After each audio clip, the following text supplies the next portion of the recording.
Bonjour à tous et bienvenue dans ce nouveau tutoriel dans lequel je vais vous montrer exactement comment est-ce que vous pouvez créer, en vérité importer un tunnel pour vendre vos produits digitaux en moins de 24 heures. C'est très simple, si vous voyez cette vidéo sur YouTube, dans la description, il y a un lien pour vous donner un accès gratuit à mon kit de lancement dans lequel je vous donne 4 tunnels premium avec 4 séquences email, 4 automatisations, plus les tutos à chaque fois.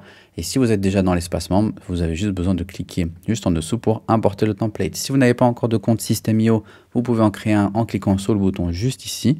Sinon, vous pouvez aller un peu plus vite et obtenir jusqu'à 2191 € de bonus. Je vous laisse cliquer ici pour voir le détail à l'intérieur. Qu'est-ce que vous pouvez obtenir? Donc c'est très simple, une fois que vous êtes dans votre espace membre, encore une fois, si vous ne faites pas partie de l'espace membre, vous pouvez cliquer sur le lien, premier lien dans la description de la vidéo YouTube.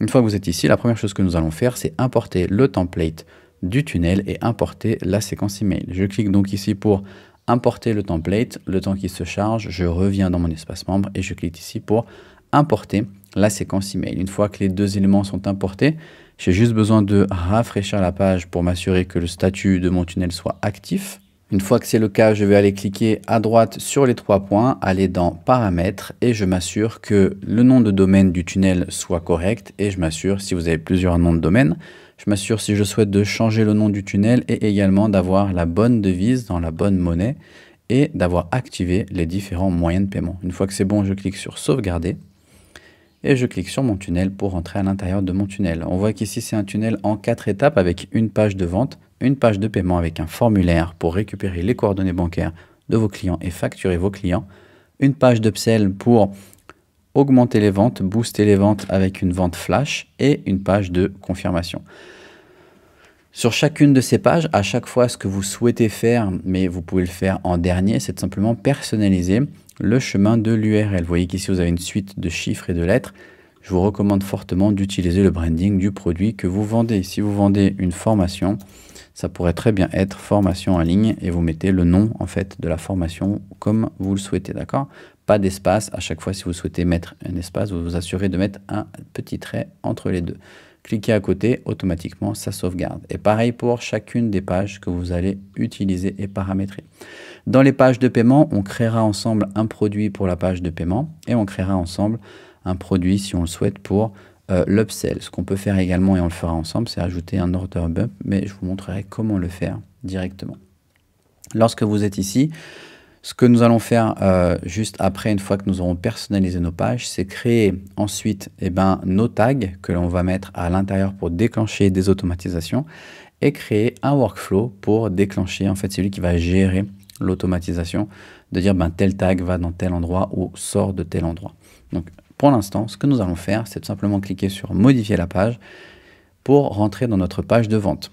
Le but de cette vidéo, c'est pas de vous donner un cours sur le copywriting ou le marketing en soi et savoir qu'est-ce que vous devez mettre ici, à quel endroit et comment. C'est plus de vous montrer comment est-ce que vous pouvez personnaliser ce tunnel. Très important. Aujourd'hui, on a des outils d'intelligence artificielle qui fonctionnent très bien. Soyez clair et défini sur l'offre que vous vendez, la cible à qui vous vendez cette offre, quelle est leur problématique et comment votre produit résout cette problématique. Enseignez tout ça à ChatGPT par exemple et il vous aidera à remplir en fait ce tunnel d'une manière extrêmement rapide. Donc on voit lorsque je suis dans mon tunnel, sur la gauche j'ai un menu, j'ai le menu des éléments. Ce sont, si c'est votre première fois sur System.io, ce sont tous ces éléments que vous allez pouvoir récupérer et faire glisser à l'intérieur de votre page n'importe où vous voulez. Et lorsque vous lâchez, vous allez voir qu'à chaque fois vous allez pouvoir récupérer ces différents éléments. Une fois que j'ai un élément, j'ai un menu qui apparaît. Si je clique sur la petite roue, je rentre dans le menu de l'élément en question où je peux choisir le texte, les alignements, les marges, etc. Si je clique juste à côté, je peux dupliquer cet élément. Je peux sauvegarder un élément et de manière à pouvoir le réutiliser plus rapidement dans un autre tunnel. Par exemple, si j'ai passé du temps à personnaliser un élément et que je veux l'utiliser dans d'autres tunnels, je peux très bien le sauvegarder ici et je le récupérerai facilement dans un autre tunnel. Et je peux aussi supprimer l'élément en question, c'est très très simple. Vous avez vu que si je clique sur... Alors si j'ai un élément en question qui m'intéresse, soit je sélectionne et je le déplace où je veux. Si je clique sur l'élément directement, automatiquement ça vient me l'amener en bas en fait de mon tunnel en question. Dans ce cas-là, il faudra que je sélectionne l'élément et que je fasse remonter l'élément pour le positionner où je souhaite le positionner. Je clique sur supprimer pour supprimer cet élément. Autre menu que j'ai ici sur la gauche, ce sont les blocs. Les blocs, en fait, c'est tout simplement des éléments en fait, qui ont été créés par System.io. Et si j'en sélectionne un au hasard, eh bien, ça me facilite le travail. J'ai déjà un modèle sur lequel je peux travailler beaucoup plus facilement. Juste au-dessus, j'ai les paramètres. Les paramètres sont tout simplement les paramètres du tunnel en question, de la page en question, dans lequel je peux choisir de mettre une police standard qui sera appliquée sur l'ensemble des éléments que je vais utiliser, les couleurs, la langue utilisée, etc. C'est également dans cet endroit que je vais remettre l'optimisation des moteurs de recherche. C'est-à-dire que je vais mettre le titre de ma page, la description, les mots-clés, l'auteur et également une image pour les réseaux sociaux de ma page. C'est-à-dire que lorsque je vais partager ma page, eh bien, ce sont ces éléments-là qui vont apparaître sur les réseaux sociaux. Si vous allez sur la droite, vous pouvez sauvegarder. Très important, à chaque fois que vous apportez une modification dans votre page, pensez bien à cliquer sur sauvegarder pour ne pas perdre votre travail. À côté, quitter la page, ça coule de sens. Et juste ici, vous pouvez prévisualiser votre tunnel. Ce n'est pas le lien à partager. Vous voyez, c'est écrit ici. Attention, c'est seulement dans un mode de preview. Ne partagez pas le lien ici parce que ce n'est pas le bon lien, d'accord? C'est juste pour que vous puissiez avoir un aperçu. Et juste à côté, vous pouvez voir la version mobile de votre page en question. L'idée, en fait, c'est toujours lorsque vous travaillez sur votre page, une fois que vous l'avez terminée, de toujours vous assurer de bien optimiser votre page pour la version mobile. Très important, les modifications que vous allez apporter. Ça veut dire que si vous modifiez la taille du texte, si vous modifiez l'écartement, la marge, etc., ce que vous modifiez à l'intérieur dans l'éditeur mobile n'apparaîtra pas, ça sera que pour le mobile, et dans l'éditeur ordinateur ne sera que pour l'éditeur. En revanche, si vous modifiez le texte, dans ce cas-là, le texte sera aussi modifié pour la version ordinateur. Dernière chose que je vais vous montrer avant de commencer à personnaliser, ce sont les différents éléments que nous avons. Vous voyez qu'ici, j'ai une section, d'accord? Si je clique, donc je suis dans une section, c'est, on va dire, la vision macro, et au fur et à mesure, je rentre petit à petit à l'intérieur du micro. Ensuite, j'ai les rangées, et à l'intérieur des rangées, j'ai les éléments, d'accord? Je pourrais, dans une rangée, avoir plusieurs rangées. Je vais vous montrer ici. Si je viens dans la disposition des colonnes, on retrouve ici nos sections, nos rangées, et dans les rangées, je peux avoir soit des rangées, soit des colonnes. Je vous montre ici, si je crée une section, on voit que j'ai une section, à l'intérieur, j'ai une rangée. Je pourrais décider de rajouter une deuxième rangée à l'intérieur, donc j'ai plusieurs rangées dedans. Je pourrais décider de mettre des colonnes à l'intérieur d'une rangée, et seulement maintenant, je vais pouvoir mettre mes différents éléments que je souhaite à l'intérieur. D'accord? C'est assez simple pour le fonctionnement. Donc ça veut dire que si je souhaite faire des modifications, par exemple du fond qu'il y a ici, eh ben, il faut soit vous rendre au niveau de la section, soit vous rendre au niveau de la rangée. Donc pour modifier, c'est très simple. Je vous invite également à passer du temps, à voir comment est-ce que vous pouvez vous personnaliser cette page-là. On a une page tout simplement qui vous permet de vendre une formation en ligne. Vous avez un élément de vidéo que vous avez juste ici, c'est très très simple. Si vous avez déjà une vidéo qui va expliquer quel est votre produit, ce que vous offrez, votre service, votre formation en question, dans ce cas-là, vous cliquez sur l'élément vidéo, à gauche le menu apparaît et vous pouvez soit décider de mettre un lien direct, peut-être que votre vidéo elle est hébergée sur un autre outil, soit d'intégrer la vidéo directement à la page. Dans ce cas-là, il faut mettre le code ici, vous allez rajouter un code HTML pour votre vidéo, soit sinon vous pouvez envoyer un fichier et héberger votre vidéo directement à l'intérieur de System.io. Si je vois juste au-dessus de ma vidéo, on voit en fait, c'est ce que je vous disais, j'ai un élément, j'ai une rangée à l'intérieur d'une rangée. Vous voyez qu'ici nous sommes dans une rangée dans laquelle j'ai deux colonnes, colonne gauche, colonne droite. Et on voit qu'en fait ici, on a rajouté une rangée supplémentaire pour pouvoir la personnaliser. Tout ça parce que si je veux mettre comme ici un fond personnalisé, vous voyez une couleur bleue dans le fond, je ne peux pas le faire au niveau du texte, je peux le faire au niveau de la rangée. Donc dans ce cas-là, vous voyez que ma rangée, j'ai une couleur, je pourrais très bien changer la couleur juste ici et j'ai mon fond juste ici. Et à l'intérieur de cette rangée, on a ensuite rajouté un texte que je peux personnaliser sans aucun souci. Une fois que j'ai modifié le texte qui m'intéresse, je clique sur sauvegarder pour enregistrer les modifications. Donc c'est très simple à comprendre. Vous voyez à chaque fois qu'ici, j'ai toujours la même chose. J'ai une rangée, j'ai une section, une rangée avec un fond personnalisé. Et à l'intérieur de la rangée de gauche, dans la colonne de gauche, j'ai du texte. Et dans la colonne de droite, j'ai tout simplement une image. Si on devait reproduire cet élément juste ici, ce serait assez simple, je vais vous montrer. Dans ce cas-là, je vais faire venir une section juste ici. Dans cette section, j'ai déjà une rangée. Je vais, moi, décider. Alors, eux, ce qu'ils ont décidé de faire ici, c'est peut-être de rajouter des marges. Donc,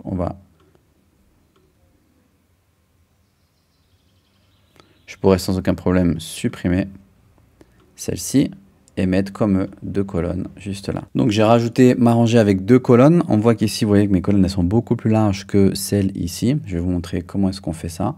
C'est très très simple. On voit que lorsque je vais dans les paramètres de ma section, dans taille et disposition, largeur du contenu, moi j'ai la possibilité d'avoir soit très petit, vous voyez que ça me resserre ici, c'est bien pour les versions mobiles, soit moyen, large. Si je regarde ici dans l'exemple que nous avons, on a une largeur de contenu large. Donc si je reviens dans mon modèle, ici, je vais chercher large. Et on voit que mes éléments maintenant, ils sont à l'endroit où sont alignés ceux du dessous. Ici, on va rajouter, alors je vais aller chercher la couleur que eux ont utilisée. Tac, donc je clique sur mon élément. Je vais dans couleur de l'arrière-plan. J'ai le code couleur, je peux tout simplement le copier. Je viens juste ici dans ma rangée. Je viens dans arrière, couleur, et je viens coller ma couleur en question. J'ai les angles arrondis juste ici. Je ne sais pas si vous arrivez bien à voir l'arrondi des angles. Moi, mes angles ne sont pas arrondis. Si je viens ici, je peux récupérer, savoir quel arrondi est-ce qu'ils ont utilisé. Ils ont utilisé un arrondissement des coins de 20. Donc, quand je viens ici, dans ma rangée, je peux descendre jusqu'ici, voir arrondi. Je peux soit arrondir un seul côté à la fois, soit tout arrondir d'un coup et rajouter l'arrondissement des 20 comme eux. Ici, j'ai un élément de texte, du texte, du texte. Ici, une image. Donc, c'est très simple. Je vais récupérer à gauche une image pour faire venir une image de ce côté-ci. Et ensuite, je vais rajouter des éléments de texte. Donc, j'ai un élément de texte. Et ensuite, je peux très bien dupliquer pour avoir mes 3 éléments de texte. Ici, j'aurai tout simplement un titre qui va être aligné à gauche, qui va être d'une couleur bleue. Donc, je pourrais récupérer exactement la même couleur. Donc, pour ce faire, je sélectionne le texte. J'ai mon petit menu ici qui apparaît pour me donner les couleurs. Je récupère le code couleur de la même manière. Et lorsque je ressouligne mon texte, je peux moi aussi maintenant mettre mon texte de même manière. Je ne pense pas qu'on ait la même police parce que le texte apparaît d'une manière différente. Mais en soi, ce n'est pas très très grave pour ici. Ensuite, si je viens ici encore pour regarder, je veux récupérer l'alignement. J'ai 20 en haut de marge et ensuite j'ai rien sur le bas. Donc ça veut dire que ici, dans mon titre, je vais pouvoir sur la marge, juste au niveau du haut, rajouter une marge de 20 comme sur notre modèle. Le texte que j'ai juste en dessous, c'est un texte... Ah oui, ce que je peux regarder aussi, c'est la taille du texte. J'ai une taille de 20 et une hauteur de ligne de 40. Ici, je regarde ici, j'ai un texte de 20 et une hauteur de ligne de 40. Voilà. Ensuite, pour le texte du dessous, j'ai 48, 60 en termes de taille et de hauteur de ligne. Donc, si je reprends ici, on va prendre 48. Alors, on va y avoir du mal comme ça. Tac, 48, 60. Alors, c'est pas du tout le même texte, donc c'est aussi ça le problème. On pourrait mettre... On va aligner notre texte à gauche. Celui-ci est en gras, police personnalisée. Donc moi, je pourrais choisir une police ici, une police que j'utilise assez souvent. On va réduire un tout petit peu pour rester sur 3 lignes, comme notre exemple juste ici. Tac. Voilà en gros à quoi ce que ça ressemble. Ok, exactement de la même manière. Maintenant, ce que je me rends compte juste ici, c'est que j'ai des marges que je n'ai pas appliquées. Parce que vous voyez que mon texte, si on regarde juste là, il est collé par rapport à l'exemple là. Donc moi, je pourrais sans aucun souci rajouter les textes, rajouter les marges comme lui. Donc j'ai 20 de hauteur sur la marge pour mon élément. D'accord? Quand je regarde ici, c'est la rangée. Donc j'ai 20 de hauteur de marge. J'ai moins 55 à gauche, moins 55 à droite. Donc si je regarde ici, si je reprends, pour la marge, je vais mettre 20 juste ici. Et ensuite, je vais mettre moins 55. Alors, on va pas être 5 comme ça. Moins 55. Et on va partir en négatif. Moins 55. Tac. Ensuite, on voit que mon texte est vraiment collé à la ligne par rapport à lui. Donc, si je regarde juste ici, dans les marges, on voit que il n'y a pas mis de marge juste ici. Mais il en a mis dans le rembourrage juste là. Donc, j'ai 33, 48, 60, 48. Donc, ça va me permettre en fait de décaler et de créer cet espace ici. Donc, si je reviens ici dans les marges, j'ai 33, j'avais dit.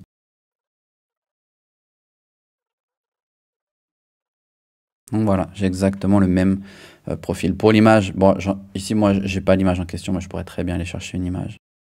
Voilà, parmi les images que j'ai, vous voyez que l'image, elle est beaucoup plus grande. Donc, je pourrais, quand je sélectionne mon image, réduire tout doucement l'image de manière à ce que mon élément ne bouge pas. Tac. Et ensuite, j'ai mon texte juste en dessous. C'est tout simplement, j'ai un texte avec une hauteur de 4, 40, 40, 40, 22, 44. Donc ici, on est à 22. Ici, on est à 40. Donc voilà, en seulement quelques secondes, c'est assez simple de reproduire. J'avais un alignement, pardon, 4, 40, 30. Et dans le rembourrage, dans les marges, pardon, 4, 40, 30. Donc dans les marges, j'ai 4 ici. Là, j'ai 40. Et là, j'ai 30. Voilà, exactement. On a en seulement quelques secondes exactement le même élément. Donc, vous pouvez personnaliser l'intégralité de ces données-là. Encore une fois, le but de cette vidéo, c'est de vous montrer comment est-ce que ça marche. Ensuite, les boutons, très importants, les boutons dépersonnalisés. Ici, renvoi vers une page, mais nous, ce qu'on veut, donc si je sauvegarde ma modification, je fais quitter la page. On voit que mon but, c'est que lorsque quelqu'un arrive sur la page de vente, qu'il arrive sur le formulaire de paiement. Donc, dans ce cas-là, c'est très, très simple. Dans cette page ici, ce que je veux, c'est pas forcément le renvoyer vers une autre destination, mais c'est le renvoyer vers l'étape du tunnel juste après. Et pareil pour tous les boutons. Donc, important, lorsque vous modifiez un bouton, de vraiment vous assurer de bien modifier tous les boutons et vous assurer que tous les boutons soient bel et bien opérationnels. Donc une fois que j'ai personnalisé mes boutons, tout simplement, je peux personnaliser le reste de la page. Donc lorsque je clique sur ce bouton, automatiquement, ça va me renvoyer vers ma page de paiement. Ici, c'est important pour pouvoir avoir une page de paiement qui soit fonctionnelle. Je dois obligatoirement créer un produit. Donc pour créer un produit, vous cliquez sur produit numérique. Vous allez à droite cliquer sur le petit plus. Et ici, vous allez nommer votre produit numérique.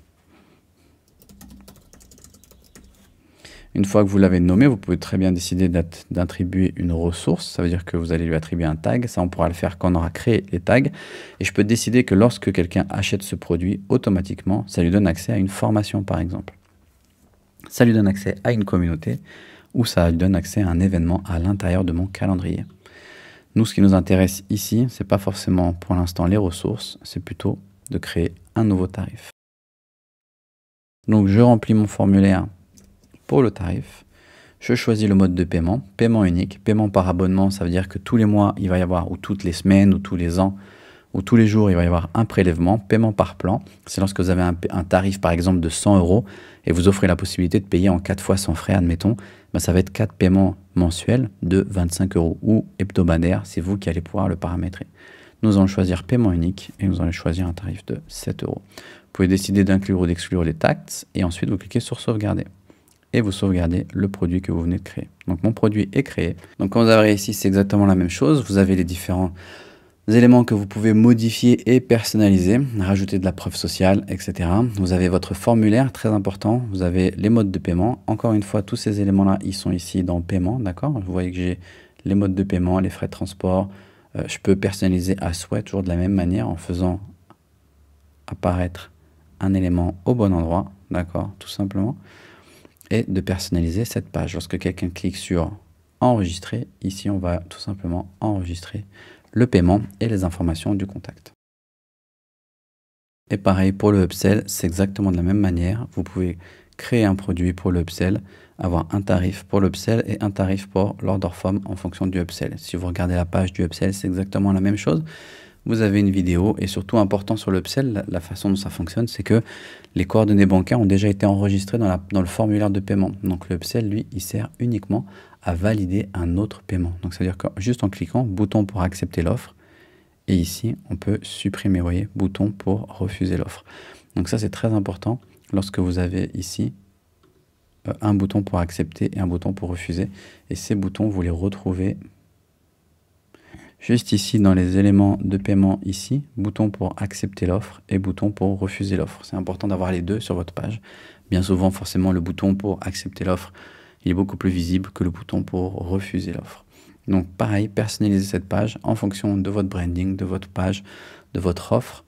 Cliquez sur sauvegarder et cliquez sur quitter. Maintenant que votre tunnel, ici, pareil pour la page de remerciement, avec un appel à l'action pour renvoyer vers généralement une communauté, vers l'email, vers un profil, une chaîne YouTube, et confirmer que le produit a été acheté. Ce qui manque ici, par exemple, ça pourrait rajouter un récapitulatif de commande qui dit, ben voilà, bienvenue, vous êtes à l'intérieur, voilà, récapitulatif de votre commande. Automatiquement, ça va rajouter le tarif, le ou les tarifs des choses qui ont été commandées et achetées sur la page. Et ensuite, vous pouvez avoir une vidéo de présentation. Cliquez sur sauvegarder, quitter.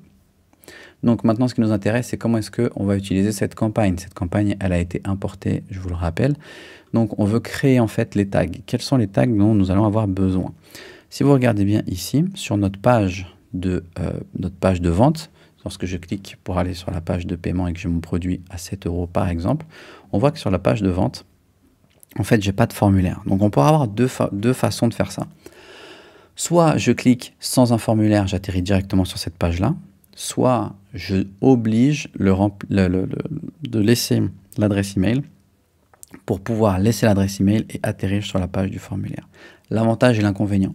Si je mets un formulaire sur ma page de vente, forcément, je vais de moins de personnes qui vont arriver sur la page de paiement. Mais les personnes qui vont arriver sur la page de paiement seront des personnes qui seront beaucoup plus qualifiées parce qu'elles auront fait l'effort de remplir votre formulaire, de laisser leur adresse email pour arriver sur votre page de votre page de paiement. Donc dans ce cas-là, on peut faire les deux manières. Et surtout si l'avantage de récupérer ici l'adresse email, c'est qu'en récupérant l'adresse email, je peux renvoyer vers une campagne, d'accord? Si jamais il n'y a pas d'achat qui est déclenché. Et surtout dans notre exemple ici où on nous dit que c'est un tarif préférentiel, je pourrais même complexifier un petit peu la chose, rajouter un timer ici et avoir une séquence email de la durée du timer, par exemple 4-5 jours, et avoir une séquence email de la durée du timer. Donc je pourrais faire tout ça sans aucun problème. Comment est-ce que je ferais ça? Si je clique sur quitter, ici on va faire ça. On va rajouter un formulaire, on va récupérer l'adresse email du contact et on va renvoyer vers ici et on va rajouter un timer sur cette page-ci. Donc partons du principe que quelqu'un, lorsqu'il arrive ici, on ne veut pas qu'il aille directement sur notre page, mais on veut qu'il remplisse un formulaire. Dans ce cas-là, ce qu'on pourrait faire, c'est créer un pop-up très simple. On va cliquer sur ici, on va rajouter un pop-up et on va dire ça, d'accord? Donc la solution à votre problème vous attend, ça va être votre branding, ce que vous allez décider de rédiger. Ok? Ici, on va récupérer l'email. On pourrait récupérer le prénom, mais l'email suffit amplement. Et ce qu'on veut en fait, c'est que lorsque quelqu'un clique, on veut enregistrer le contact. Donc très important, on va récupérer ce contact et le garder dans notre liste email. Et on veut rediriger vers l'étape d'après du tunnel. D'accord? Une fois que je suis ici, je peux cliquer sur sauvegarder. Maintenant, ce que je veux, comme j'ai créé mon pop-up, ce que je veux, c'est qu'à chaque fois que quelqu'un clique sur le bouton, je veux qu'il ouvre le pop-up et je choisis le pop-up en question. Et je répète cette opération pour absolument tous les boutons. Donc une fois que j'ai paramétré tous mes boutons, ce qui fait que lorsque je clique sur sauvegarder, je vais dans la preview, je clique ici et j'ai mon pop-up qui apparaît automatiquement. On voit qu'ici je ne peux pas sortir de mon pop-up si je clique à côté, c'est une chose qu'on va régler tout de suite. Nous allons retourner dans les pop-up, dans le paramètre et dans les paramètres du pop-up. Afficher le bouton de fermeture, oui. Afficher le pop-up automatiquement, non. Mais on veut afficher lorsque quelqu'un quitte la page. Ça veut dire que si je clique sur sauvegarder, je vais dans ma preview. Et si je cherche à quitter ma page, automatiquement le pop-up apparaît, je peux sortir. Et si je clique sur mon bouton, le pop-up apparaît. Parfait. Donc maintenant, ce qu'on veut, puisque quelqu'un rentre et laisse son contact, on a un premier tag à rajouter. Le premier tag, ça pourrait être contact, par exemple, parce qu'il a laissé son adresse email pour arriver sur la page. Et s'il arrive ici et qu'il achète, dans ce cas-là, on pourrait lui attribuer le tag acheteur. D'accord? Donc, on va aller créer nos différents tags. On va avoir un tag contact, un tag acheteur et un tag upsell, par exemple. Donc, je vais dans CRM, je clique sur tag et je vais aller cliquer à droite sur créer les tags. J'ai un tag contact. Sauvegarder. J'ai un tag acheteur, sauvegarder. Et j'ai un tag acheteur upsell, sauvegarder. Tac. Donc, maintenant que j'ai mes différents tags, on va pouvoir paramétrer cette page. On va pouvoir lui dire, on va créer une règle d'automatisation et on va ajouter la règle et on va lui dire, lorsque quelqu'un s'inscrit, on souhaite lui rajouter un tag et ce tag c'est contact.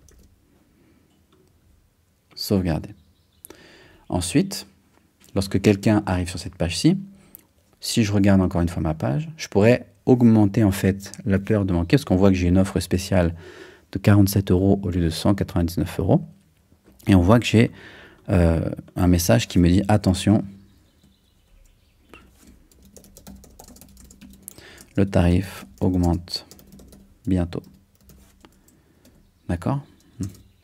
Donc moi, ce que je pourrais faire, c'est de simplement rajouter ici un compte à rebours pour dire que le tarif il va augmenter et faire en sorte qu'à la fin de mon compte à rebours, le vrai tarif de 199 apparaisse. Donc ici, alors c'est pas le bon tarif, on pourrait changer pour que ce soit plus logique. On a un tarif à 47 €. Donc si je reviens ici, une fois que j'ai créé un tarif, je peux modifier, mais je ne peux pas modifier le tarif que j'ai déjà créé. Donc il faut que je crée un nouveau tarif. Donc on va aller ici, on va aller dans, on va sortir de ça, on va aller dans plus, tac, on va supprimer le tarif, on va aller dans le plus et on va dire formation 47 € pour s'y retrouver, d'accord? Je vais lui ajouter, je peux lui ajouter un accès à une formation. Nous, on va lui ajouter un tag et notre tag ce sera acheteur ici. Et on va lui donner un tarif que nous allons créer.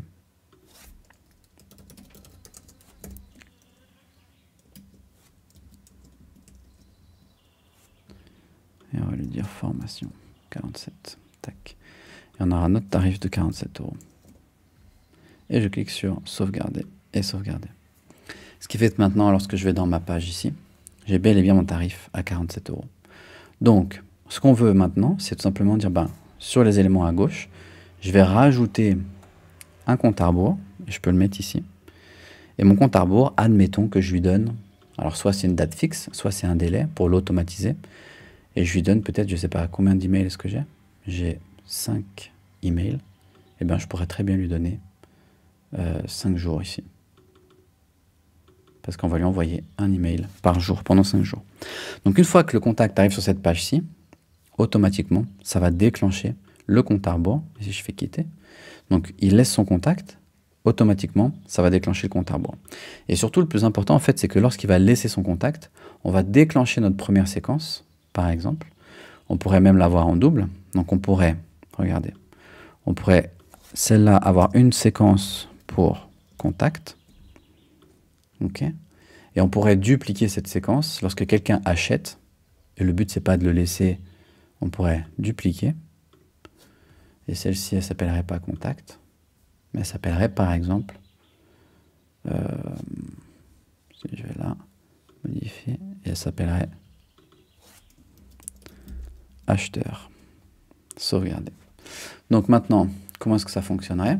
J'aurais une contact, une séquence ici. Donc, je continue ici pour ne pas vous perdre. J'ai une page de vente, j'ai un formulaire, il doit laisser son contact et je lui attribue son tag contact. Il arrive sur cette page-ci, il a une offre avec un compte à rebours qui lui dit « Tu peux acheter le produit pour 47 € au lieu des 200 €, mais tu as 5 jours pour passer à l'action. » Pour lui rappeler pendant ces 5 jours, je vais lui envoyer un email par jour, parce que c'est un contact, je vais lui envoyer un email par jour. Une fois qu'il achète, d'accord, automatiquement, on lui donne le tag acheteur et on lui donne accès à la ressource en question. Et en plus, il verra l'option de l'upsell, il pourra acheter l'upsell, etc. Ça se fait automatiquement. Il faut juste paramétrer le produit. Maintenant, admettons que, au bout des 5 jours, il ne passe pas à l'action. Comment est-ce que je fais pour m'assurer que maintenant, j'ai bel et bien le produit, mais qu'il n'est plus au tarif de 47 €, mais bien au tarif de 199 €. Ici, ce que je pourrais faire, j'ai mon formulaire, et pour m'y retrouver, je pourrais renommer ce formulaire et lui dire celui-ci, c'est celui à 47 €. J'ai mon produit, j'ai mes 47 €, et je pourrais tout simplement cliquer ici, dupliquer. Je vais dupliquer exactement la même page, mais j'ai une page à 47 € et j'aurai une page à 199 €. Donc dans ce cas-là, il faudrait que je crée mon produit plus formation 199, que je crée mon tarif. Ici, ce serait formation 199. Et ici, le tarif, ce serait 199. Et je clique sur sauvegarder. Je sauvegarde. Maintenant, ce qui se passe, c'est que je vais venir sur cette page-ci, donc ma page à 199 €. Je vais venir récupérer l'URL. Je copie l'URL. Je reviens dans ma page à 47 €. Je viens dans modifier la page. Et ici, ce que je veux, c'est que dans mon compte à rebours, on voit que j'ai mon délai de 5 jours et qu'à la fin des 5 jours, qu'est-ce qui va se passer? Je veux automatiquement rediriger vers ma page. Je copie-colle l'URL de ma page à 199 €. Comme ça, automatiquement, à la fin des 5 jours, le tarif de 47 € va disparaître. Et automatiquement, on va arriver sur le tarif à 99 €, qui est cette page-ci. La seule chose que j'ai besoin de faire, c'est supprimer le compte à rebours, supprimer ici, et supprimer le tarif des 47 €. Et je clique sur sauvegarder. Maintenant, comment est-ce que je crée ces automatisations? Très important. Ici, dans les ressources, je ne l'ai pas mis, mais on pourrait modifier et rajouter une ressource. Et ça reste un acheteur, d'accord? Je pourrais différencier avec des tags et lui donner un tag acheteur 47 € et acheteur 99 €. Ça, c'est pas un problème. Ok? Je valide. Donc maintenant, comment est-ce que je crée mes automatisations? Ici, on sait que lorsque quelqu'un fait un achat,